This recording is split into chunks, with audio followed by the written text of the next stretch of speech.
Week 2 of ArtFight. Let's go! I am so exhausted. So if you were here last week, you know what's up. It's ArtFight and I'm trying to do 30 attacks to clear out my bookmarks.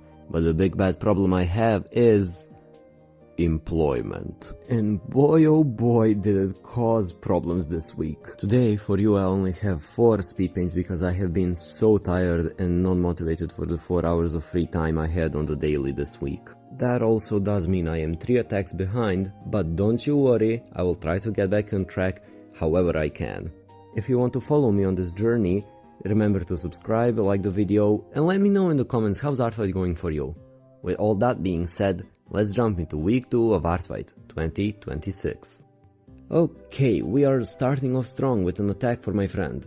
If you remember last week, I am trying to draw people's sonas too, because artists also deserve some love, and what better way to start us off than 2 sonas in 1 attack. Astro is one of my best friends in the whole world, like, y'all, when I say that's my girl, I mean it. She's more than a girl, that's my sister. I knew if I was drawing her Sona, I will have to draw myself with her too, and the reference pic I used just screams us. So best believe I was ready to take on the challenge of the weird ass perspective to accomplish the goal. I was pretty pumped for week 2, so I had quite a bit of ambition and drive for first 3 days, which will be visible in these attacks. Which honestly makes me a bit sad, because I really enjoy drawing all the attacks, and I like all the characters. But the time crunches were just crazy, and the more time passed I was more and more tired and had less and less time to focus on attacking. Anyways, back to the attack. I didn't want to draw us in a random ass parking lot like in the reference picture, so I got to thinking about what's the perfect place to put me and my sister, and then it clicked. Did we watch the Backrooms movie? Nope. Are Backrooms relevant to either of us? You bet they aren't. Would we die within 3 minutes of being there?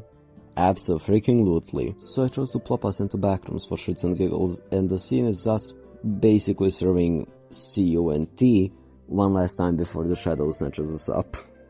I had to play with gradient maps and coloring a bit to achieve the exact color scheme and palette I wanted, but I got there in the end, and also now looking back at it, I wish I drew some silly monster in the shadows. But oh well, what's done is done. And there we go, our first attack for week 2. I'm so happy with how it turned out. I know I keep repeating it like a broken record, but my god, what can I do? I'm very happy with how these drawings are turning out. Shout out to my girl for making it her whole personality and identity across her socials. Which, speaking of, make sure to go check her out, because she is also participating on ArtFight and is posting absolute bangers, y'all, like banger after banger of amazing art. I'm gonna eat all of them. And let's get into the next one. Oof, okay, let's get into this one. Okay, for starters, I am in love with this drawing. It's top 3 attacks I did this year so far. I was really ambitious with the background and I think it really paid off. But my god, it took me 3 days of chipping away at it bit by bit because my work was hell. Regardless of that, I tried putting all my free time into the attack and I am very glad I did, because it is one of the best pieces I've made, which seems to be a trend for me this year. Let's talk a bit about the amazing attack, shall we? I am currently on the screen drawing Tulip, who is a character drawn by Moigigoa. I will fumble it so bad, but they are French, so I think it's Moigigoa. Don't kill me for it. Name aside, I have been a fan of Moi on Instagram for a few months now, and I have been obsessed with their art, like the compositions, the designs, the color, and the shading of everything.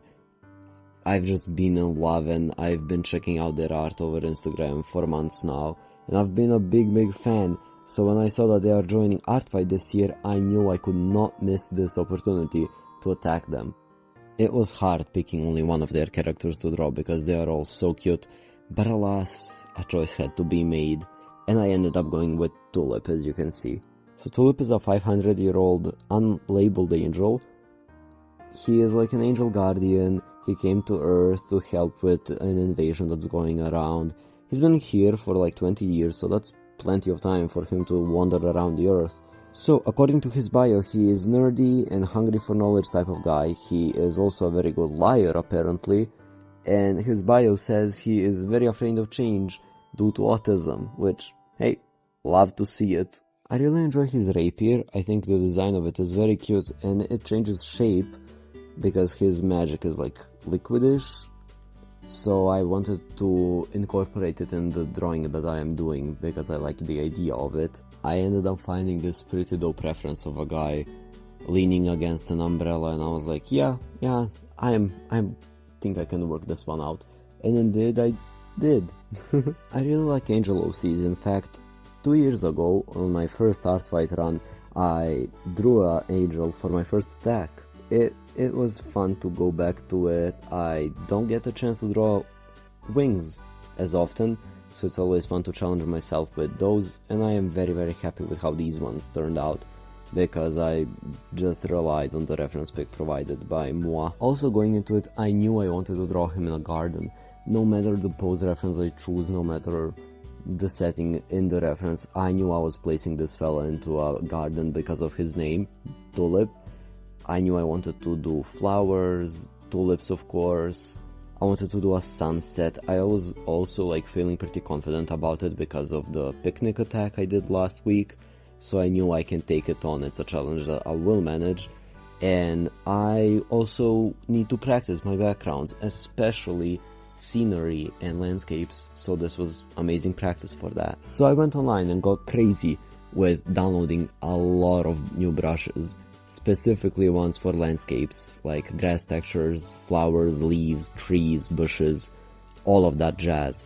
I will need them in future for a project that I will be working on, and they are very useful for these kinds of attacks.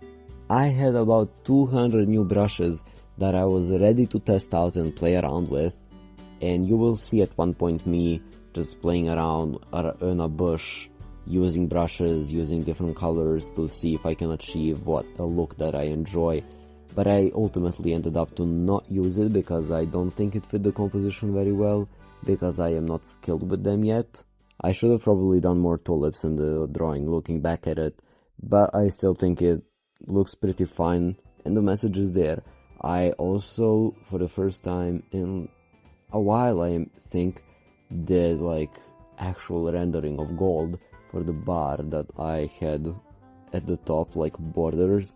It's on the reference sheet and it's a design that I actually very enjoy, so I decided to somehow incorporate it. Because the Speedpaint is pretty long, it's almost 9 minutes, I figured I could take you through the process of how I do art, basically, as a way to fill up time while also giving you tips. Probably not useful because my process, it makes sense in my head and probably not to everyone. So obviously after lining, first thing I do is lay flat colors.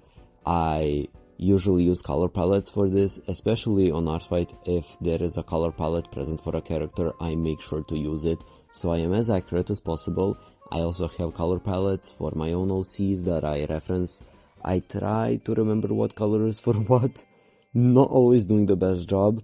Definitely did not do the best job of that with this attack. I at one point had to go back and use the reference to color pick the colors because I forgot what yellow is for what. But once I do that, I obviously doing flat coloring in separate layers. I do a clipping mask on a layer that I want to shade, set my color layer mode, whatever it's called, to multiply, and then with the exact color that is the thing I am shading, I lay out where my shadows will be. If I am doing like something with intense lighting that's coming from somewhere, I try to make it make sense as much as I can. But for stuff like this where I'm like, oh, it's sunset and sunlight, I don't know, it's kind of coming from everywhere, I just do what logically makes sense. You know, where there's an overlap, there's gonna be a shadow. Where there is direct contact with light, there's gonna be lighter parts. But yeah, I do that in multiply, adjust the opacity to what I like the best, because sometimes it's too dark. Sometimes if it's too light and I feel like I want it to be darker, I just duplicate the layer, merge it down, and then play with opacity a bit more. After I do that, I basically do the same process with the screen mode. For lights, I used to rely on add for a while until I saw my sister that we mentioned earlier use screen, and I was like, oh my god, this is revolutionary. Something that I do not know if you could see in the time-lapse at some point, because it's like pretty quick small things, so maybe it wasn't like, ah, here you go, look at this. In the time-lapse, I use the overlay mode, and this is like a tip that's pretty well known in the art community, but hey, there was a time when I didn't know it either. You use overlay mode and you use red color and you put it like where a lot of blood is on your face and stuff, like the nose, the cheeks, the ears, and you smudge it around, lower the opacity, and that like gives the natural blush look. But yeah, that's kind of the process I have when it comes to shading and lighting. As you can see, I then do the same thing with the bushes and plants, and then I once again decided to play into the possibility of, where could the light come from? I used a ray stamp that I downloaded so long ago and basically never use it. I use it once, I think, and then I set that to an overlay mode, played a bit with shadows and stuff, and I think I created the most ethereal piece so far. I am so obsessed with how this turned out. My god, it looks like something from a storybook. I'm sorry, I'm glazing my art so much, but I would eat this art. So that's the second attack I did for ArtFight week 2. It took 3 slow, painful days of being exhausted from work, half asleep, but by chipping away, we got there in the end. I hope Moa likes it. They did comment, so I know they do, but I hope that you guys liked it as well, and let's jump into the next one. It is the next day. If I sound different, that's why. I fell asleep working on the voiceover. That aside, let's get into the next attack that I have for y'all. This is Romeo by the Black Cat 333. He is a little edgelord, if I'm being honest, and I love him. His bio says that he is very apathetic about life, but he can explode if you press the right buttons, which, ain't we all like that? He is gay, but he is also very homophobic, but also if someone says something about gay people, he takes it very personal, and I love how complex this little fella is. Oh, and he loves monsters and has a crush on Godzilla, which is just amazing. My inspiration for this was one of those edgy magazines. I definitely imagine him being on the cover, or like a poster that you would get with it. He would absolutely be on the walls of some edgy teenager, I guarantee it. We once again have that fun fisheye perspective, I think that's what it's called.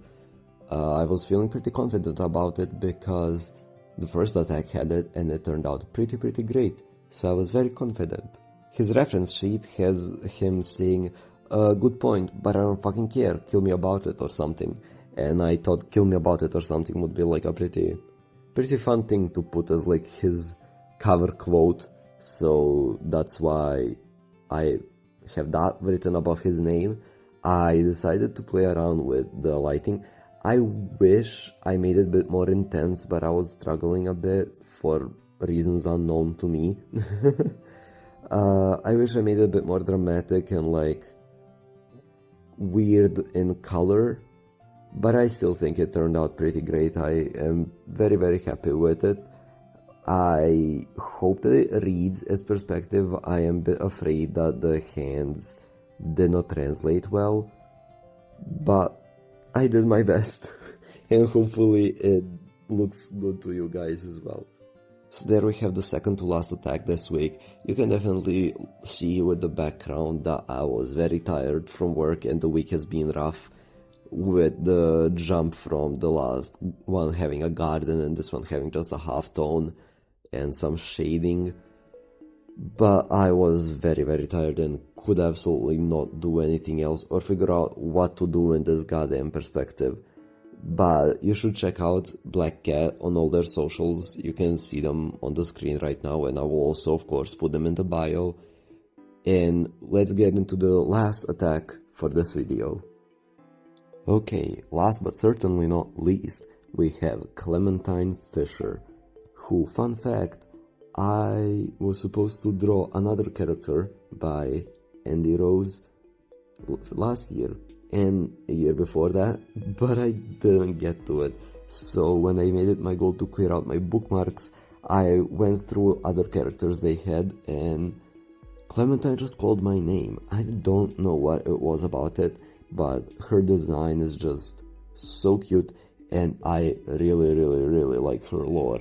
I'm gonna tell you all about it in a second. So Clementine is, first of all, and most importantly, my birthday twin. She is born on September 2nd, just like me, so that's my Virgo sister.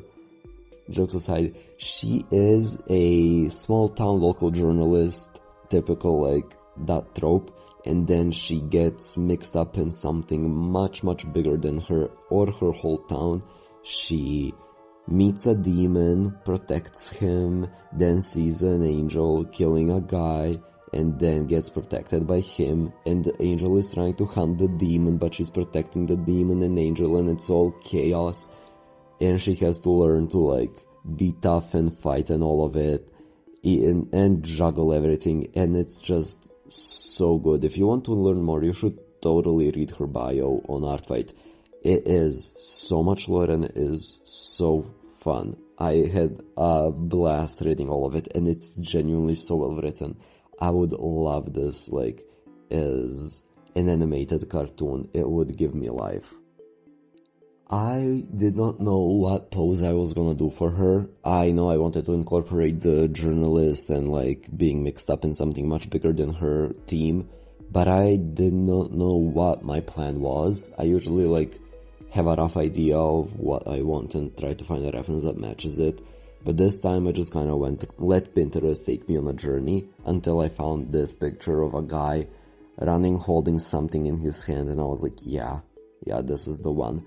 I imagine her like probably taking some top secret files and like running away, but she took them to like crack a case because she has one of those detective boards in her bedroom. She would like want to write this great story and like publish it, and like it would be her breakthrough, but she would have to break rules to get there. I really enjoy this attack, honestly, can't even lie. I think with all the halftones and gradients at the end and the little white outline, it looks like a still from like a comic book or something. It would definitely pass as like, it just needs text, and it could pass like Clementine Fisher Adventures Volume 15 or something. I enjoyed it. I enjoy how it turned out, and I am very happy with it. I did doubt myself for a moment. I did not know if like art block is nearing, so maybe I won't manage to do it because I did not know what to do for the background. But halftone never lets you down. Halftone is always there for you. Just like remember that on your art journey. But yeah, I gave her little camera swishing around. I really like how the expression turned out, and I love how the hair turned out. It's one of the favorite parts of the design. I made sure it looks like it's whooshing to the side, if you know what I mean, and I'm very happy with it. I wish I put more details on the shoes. Now looking back at it, did not even clock that they are missing shoelaces, but oh well, it is what it is. I am very content with that being the last attack for week 2.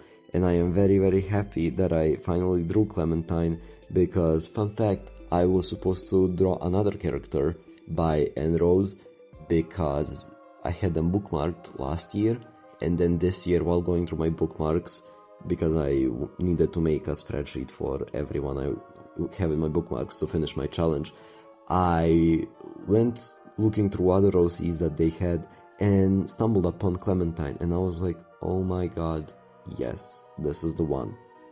Anyways, that's it. I hope you guys like this attack. You can check out Enderose. You will have socials, of course, on the screen and in the bio. And I hope you guys liked it. And that's it. That's the video for week 2 of ArtFight 2026. I don't know why I said the full year like that. But yeah, this one's been a bit tough. This one's been a bit procrastinating-ish. Currently back up on week 3. I am missing a few attacks. I did not do anything yesterday or today because I was editing the video, but oh well. I hope you guys enjoyed these attacks even though they were less in quantity, than last week's attacks, and that even though I noticeably lost a bit of drive by the end, but still, I hope you enjoy it. I said it probably like 10 times, but I am a broken record if nothing else. Please, please, please check out all of these amazing artists. You will have their socials in the bio. You had it on the screen during their time lapses. And check out my socials. I'm pretty active. I am getting more active now with ArtFight. You can find me on Toyhouse, Tumblr, X, Instagram. What else do I have? I don't know. I have a Linktree on my ArtFight profile, so you can check that out and see where else you can find me. I will be back here in a week with week 3 attacks, but for now, like, subscribe, once again comment, tell me how ArtFight is going for you. Now close your books, turn off your iPads, and it's time to sleep. Bye.